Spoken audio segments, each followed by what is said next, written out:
Exodus chapter 14.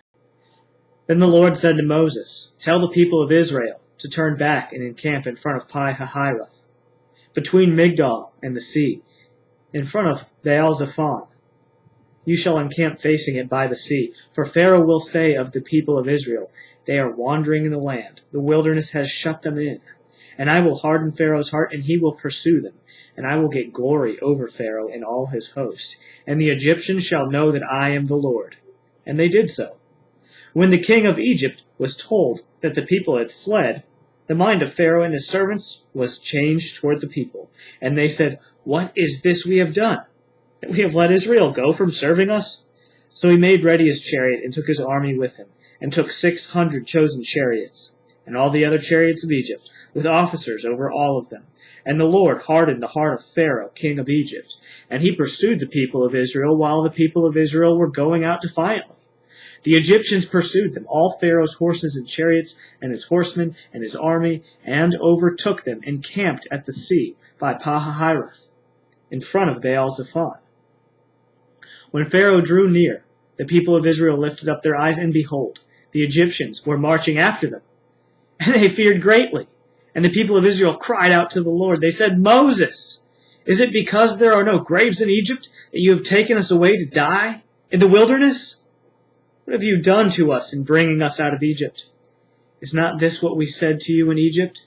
Leave us alone that we may serve the Egyptians? For it would have been better for us to serve the Egyptians than to die in the wilderness." And Moses said to the people, "Fear not, stand firm, and see the salvation of the Lord, which he will work for you today. For the Egyptians whom you see today, you shall never see again. The Lord will fight for you, and you have only to be silent." The Lord said to Moses, "Why do you cry to me? Tell the people of Israel to go forward. Lift up your staff and stretch out your hand over the sea and divide it, that the people of Israel may go through the sea on the dry ground. And I will harden the hearts of the Egyptians, so that they shall go in after them. And I will get glory over Pharaoh and all his host, his chariots and his horsemen. And the Egyptians shall know that I am the Lord, when I have gotten glory over Pharaoh, his chariots and his horsemen." Then the angel of God who was going before the host of Israel moved and went behind them. And the pillar of cloud moved from before them and stood behind them, coming between the host of Egypt and the host of Israel. And there was the cloud and the darkness, and it lit up the night, without one coming near the other all night.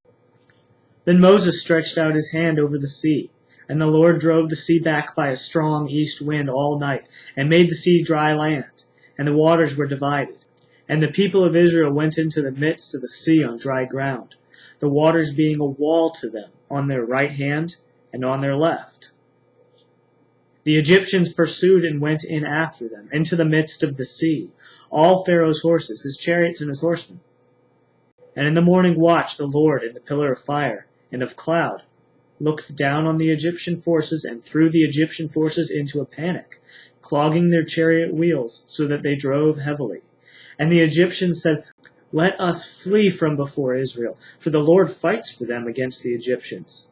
Then the Lord said to Moses, "Stretch out your hand over the sea, that the water may come back upon the Egyptians, upon their chariots, and upon their horsemen." So Moses stretched out his hand over the sea, and the sea returned to its normal course when the morning appeared. And as the Egyptians fled into it, the Lord threw the Egyptians into the midst of the sea. The waters returned and covered the chariots and the horsemen of all the host of Pharaoh that had followed them into the sea. Not one of them remained.